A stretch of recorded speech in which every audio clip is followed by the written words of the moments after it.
الحمد لله نحمده ونستعينه ونستغفره ونؤمن به ونتوكل عليه ونعوذ بالله من شرور أنفسنا ومن سيئات أعمالنا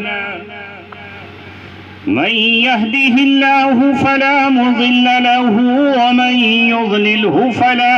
هادي له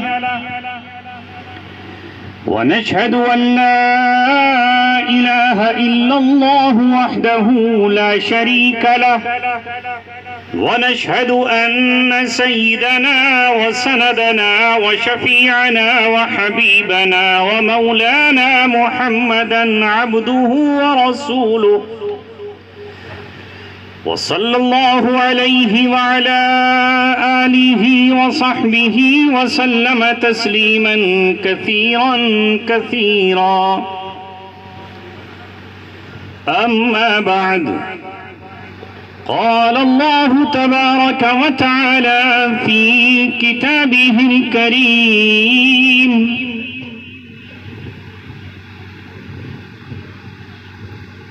يا أيها الذين آمنوا ادخلوا في السلم كافة ولا تتبعوا خطوات الشيطان إنه لكم عدو مبين قال رسول الله صلى الله عليه وسلم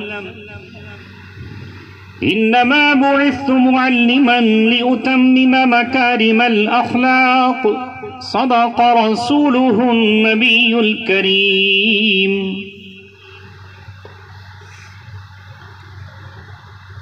ہوں لاکھوں سلام اس آقا پر بت سارے جس نے توڑ دیے دنیا کو دیا پیغام سکون انسانوں کے رخ موڑ دیے اس محسن عالم نے الیاس کیا کیا نہ دیا انسانوں کو دستور دیا منشور دیا کئی راہیں دیں کئی موڑ دیے زباں پر مومنوں کی جب بھی ذکر تاجدار آئے تو اس کے بعد پھر لازم ہے ذکر چار یار آئے ابو بکر و عمر عثمان و حیدر با وفا جب ہوں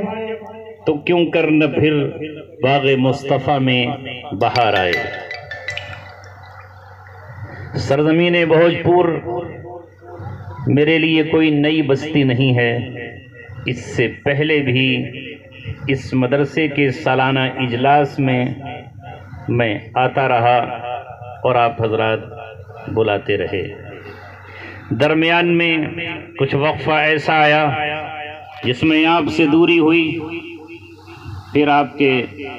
پردھان شاہد صاحب سے ایسی قربت اور ایسا تعلق ہوا کہ میں پچھلے سال رمضان میں ایک مرتبہ نہیں 2 مرتبہ آپ کے یہاں آیا قرآن کی نسبت پر اور آج پھر پردھان جی کی محبت ان کے بھتیجے محسن صاحب کا پیار ان بچوں کی جن کے سر پہ آپ نے دستار باندھی ہے ان کی چاہت اور اللہ تبارک و تعالیٰ کا فضل مجھے ایک بار آپ کے بیچ پھر لے آیا ہے مجھے 50-55 منٹ آپ کے بیچ بولنا ہے 2 بجے مفتی صاحب نے فرمایا کہ دعا ہونا ہے اس سے پہلے رخصت ہو جانا ہے رات سے آپ دور دراز سے آنے والے مقررین کی تقریریں سماعت فرما رہے ہیں جو آپ کے کانوں کے ذریعے آپ کے دل تک پہنچ رہی ہیں اگر آپ مجھے سننا چاہتے ہیں تو مجھے دیکھ لیجئے ان کو تو آپ دیکھتے رہتے ہوں گے یہ تو آپ کے گاؤں میں رہتے ہیں یا کہیں بمبئی سے آئے ہیں سلمان خان کے یہاں سے ممبئی کے ہیں آپ یا یہیں کے ہیں اب جیسے ہی انہوں نے بات کی تو آپ نے ان کو ایسے دیکھنا شروع کیا کہ ایسے کبھی آپ نے دیکھا ہی نہیں ہے تو ذرا مفتی صاحب کھڑے ہو کر دکھا دیجئے ان کو گاؤں والوں کو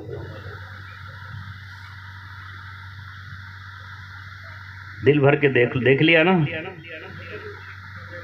جی.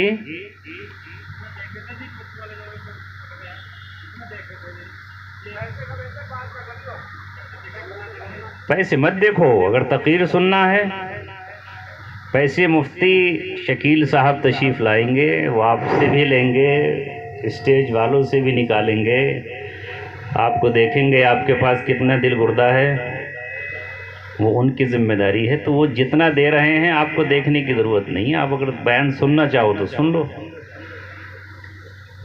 نہیں سننا چاہو تو 1 سیکنڈ لگے گا وآخر دعوانا کہنے میں.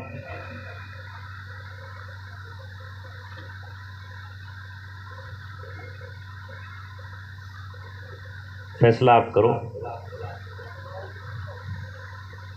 سے جو ہے کوئی یہاں لے کر کے نہ آئے جب تک مفتی صاحب بیان فرما رہے ہیں اس وقت تک بالکل خاموشی کے ساتھ دل جمی کے ساتھ بیان سنیں. میں کئی مرتبہ منع کر چکا ہوں کہ حضرت آئیں گے انہی کو جو ہے پیسے دینے ہیں. مفتی شکیل صاحب جو سردھرا سے تشریف لائیں گے اسپیشل وہ چندہ ہی کریں گے. اسی کام کے لیے ان کو اہل جلسہ منتظم نے منتخب کیا ہے. مگر اگر آپ تقریریں سنتے سنتے چھک گئے ہوں، تھک گئے ہوں، تو پھر گزارش یہ ہے مفتی محسن صاحب سے کہ آئندہ زیادہ مقرروں کو نہ بلایا کریں. ایک مقرر کافی ہے بس. کیوں؟ مفتی مستقیم کو بھی بلایا انہوں نے اور سکندر آباد سے بھی بلایا، پھر مجھ سے بھی کہا، مجھے تو خیر پردھان جی نے کہا.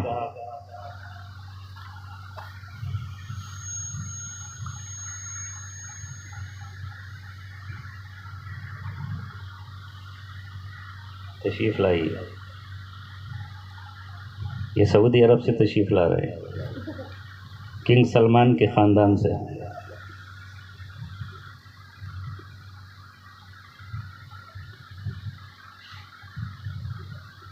یہ لائیو چل رہا ہے، جو لوگ ادھر دیکھ رہے ہوں گے وہ ہنس رہے ہوں گے کہ یہ کیا ہو رہا ہے، کون سی بستی ہے. ایک بار استغفار پڑھ لیجیے. آفاق سے کھینچی جاتی ہے، سینوں میں اتاری جاتی ہے. آفاق سے کھینچی جاتی ہے، سینوں میں اتاری جاتی ہے. توحید کی میں ساغر سے نہیں نظروں سے پلائی جاتی ہے. جب تک آپ مجھ سے نظریں نہیں ملائیں گے اور جب تک آپ اپنے کانوں کو متوجہ نہیں کریں گے تو اللہ تبارک و تعالیٰ، یاد رکھو بھوجپور کے ہو یا ہندوستان کے لوگ ہوں یا ایران اور جاپان کے ہوں، اللہ تبارک و تعالیٰ تمہارا قطن محتاج نہیں ہے. اسے تمہاری اور میری ضرورت نہیں ہے. اگر اس زوم اور اس خیال میں رہتا ہے ہندوستان کا مسلمان کہ اللہ تبارک و تعالیٰ کو اس کی ضرورت ہے تو یہ بھول جائے. اللہ تبارک و تعالیٰ نے اپنے گھر کی حفاظت ابابیل سے کرا کر، پرندوں کے جھنڈ سے کرا کر ساری دنیا کو محمد رسول اللہ صلی اللہ علیہ وسلم سے 55 دن پہلے یہ پیغام دے دیا کہ جب عرب قبائل اور خود آپ کے دادا عبد المطلب اور آپ کے چچا حمزہ اور ابو طالب محض اپنے اونٹوں کی فکر کریں، اپنے گھروں کی فکر کریں، اپنے باغات کی فکر کریں، تو اللہ تبارک و تعالیٰ ان عربوں کا محتاج نہیں. اس نے بحر احمر سے چند چڑیوں کے جھنڈ اور غول کے غول بھیجے جو اپنی چونچ میں پتھر لے کر آئے اور اپنے پنجوں میں کنکریاں لے کر آئے اور ہاتھی والوں کے سر پر، ان کے اونٹوں پر اور ان کے ہاتھیوں پر برسائیں، جس سے انہیں بھوسا بنا دیا. لہذا اللہ تبارک و تعالی میرا اور آپ کا محتاج ہرگز نہیں ہے. جو قرآن ان بچوں نے رٹ کے سیکھا ہے، جو ان کی زبان پر جاری ہے، جو رمضان میں آپ سنتے ہو، آؤ سورہ محمد کی ایک آیت میں آپ کو پڑھ کر سناتا ہوں اور بہت سے علماء سنا رہے ہوں گے. وَإِن تَتَوَلَّوْا يَسْتَبْدِلْ قَوْمًا غَيْرَكُمْ ثُمَّ لَا يَكُونُوا أَمْثَالَكُمْ. اللہ تعالیٰ فرما رہا ہے اگر تم رخ پھیر لو گے، اگر تم کترا جاؤ گے، اگر تم پیٹ پھیر لو گے تو اللہ تبارک و تعالیٰ تمہاری جگہ کسی دوسری قوم کو لے کر آئے گا اور وہ تمہارے جیسی نہیں ہوگی۔ وَمَن يَتَوَلَّهُ فَإِنَّ اللَّهَ هُوَ الْغَنِيُّ الْحَمِيدُ، اگر تم پلٹ جاؤ، تم رخ پھیر لو تو اللہ تبارک و تعالیٰ بے نیاز ہے، وہ پلٹ کر بھی نہیں دیکھتا، تمہاری طرف اسے نظر کی ضرورت نہیں ہے، وہ چاہے تو خاک کے ذرے کو آفتاب بنا دے، وہ جگنوں کو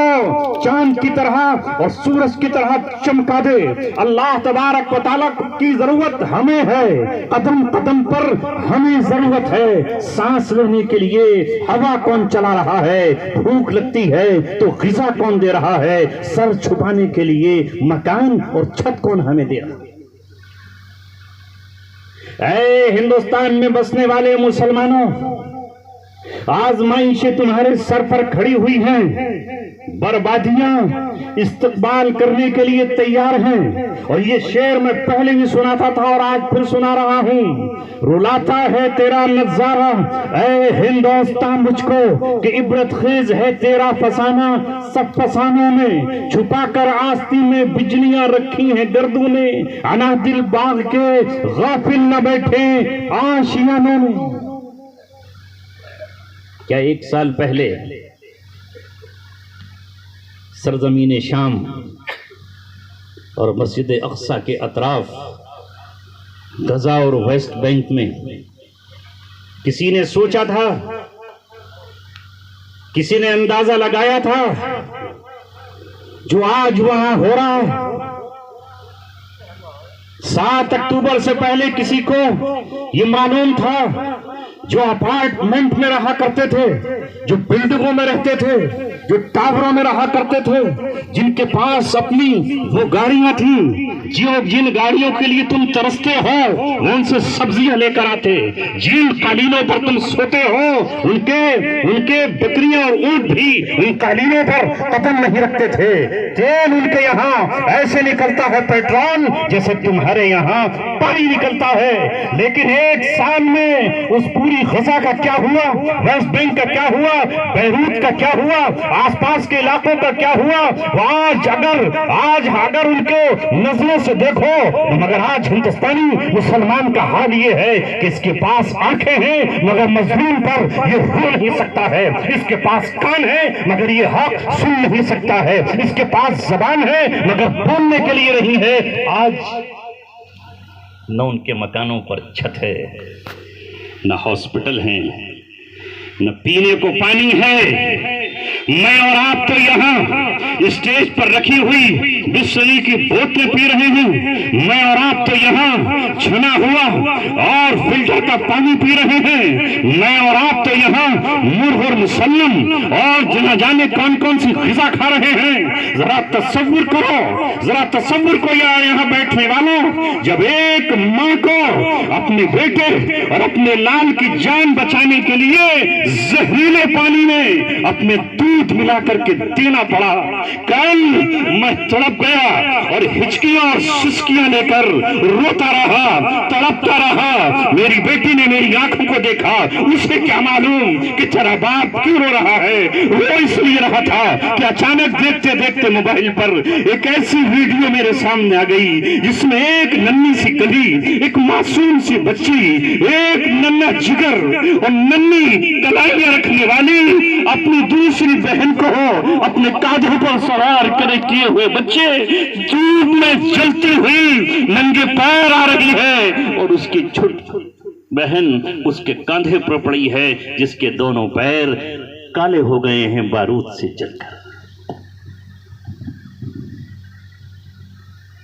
کچھ نہیں تھا سوائے آنسو کے، سوائے فریاد کے، سوائے رونے کے۔ اگر ہم رو بھی نہیں سکے، آنسو بھی نہیں بہا سکے، تو یاد رکھنا اللہ تبارک و تعالی کل قیامت میں اگر اس نے چلچلاتی دھوپ میں ہمیں کھڑا کر دیا اور پوچھا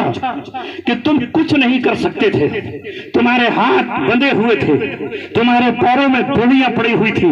تمہارے اندر نہ حوصلہ تھا، نہ جذبہ تھا، نہ شجاعت تھی، نہ بہادری تھی، نہ سخاوت تھی، نہ خیر تھی،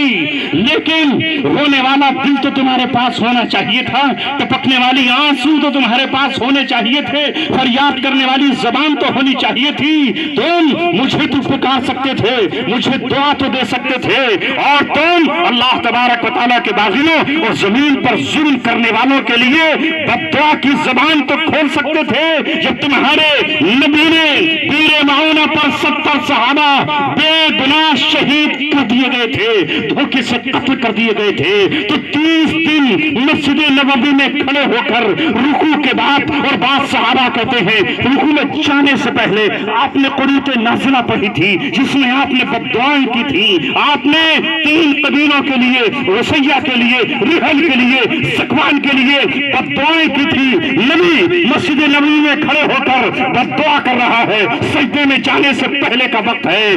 اور قیام کے بعد کا وقت ہے، نبی بد دعا کر رہا ہے اور صحابہ اس پر آمین کہہ رہے ہیں۔ اگر تم بد دعا بھی نہیں کر سکتے تھے تو پھر آج تمہیں محمد رسول اللہ کے پاس کھڑے ہونے کا کوئی حق نہیں ہے، جام کوثر پینے کا تمہیں کوئی حق نہیں ہے، محمد رسول اللہ سے سفارش کرانے کا تمہیں کوئی حق نہیں ہے، تو کم سے کم ہم کچھ نہ کر سکے تو مظلوموں کے لیے دعا اور ظالموں کے لیے بد دعا تو کر سکتے۔ مگر اس قوم کو تو عجیب فلسفہ پڑھایا گیا ہے، ہم بتائیں تو کہاں بتائیں، کیا بتاؤں آپ کو اور کیا سمجھاؤں نوجوانوں آپ کو۔ کل ہی میرے پاس مسئلہ آیا کہ کیا ہم بد دعا بھی کر سکتے ہیں؟ ہمارے نبی نے تو بد دعا کی ہی نہیں، یہی تو آپ کو پڑھایا گیا ہے،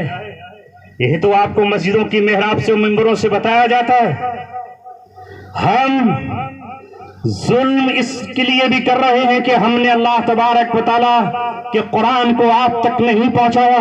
نبی کی سیرت کو نہیں پہنچایا، کیونکہ عوام سمجھتی ہے کہ رسول اللہ نے تو بد دعا کبھی کی ہی نہیں، کسی کے لیے نہیں کی، کہ سب طائف میں آپ پر پتھر پھینکے گئے آپ نے بد دعا نہیں کی، طائف ہی میں تو نہیں کی، دوسرے مقامات پر تو کی۔ طائف میں تو آپ نے اس لیے نہیں کی کہ اس وقت آپ کے پاس وہ فرشتہ آیا تھا جس کے کنٹرول میں پہاڑ ہے، اور جبریل علیہ السلام نے کہا تھا اگر آپ لب کھول دیں، زبان ہلا دیں اور ان کے لیے بد دعا کر دیں تو یہ پہاڑوں کا فرشتہ دائیں اور بائیں جانب کے پہاڑوں کو آپس میں ملا دے گا، جس طرح چکی کے 2 پارٹ مل جاتے ہیں، یہ چورا ہو جائیں گے، ان کی نشان مٹ جائے گا۔ تو آپ نے اس وقت یہ کہا تھا کہ اے اللہ، میں اس وقت بد دعا اس لیے نہیں کرتا کہ شاید ان کی نسلوں سے ایمان والے پیدا ہو جائیں، اور وہی ہوا کہ فتح مکہ کے بعد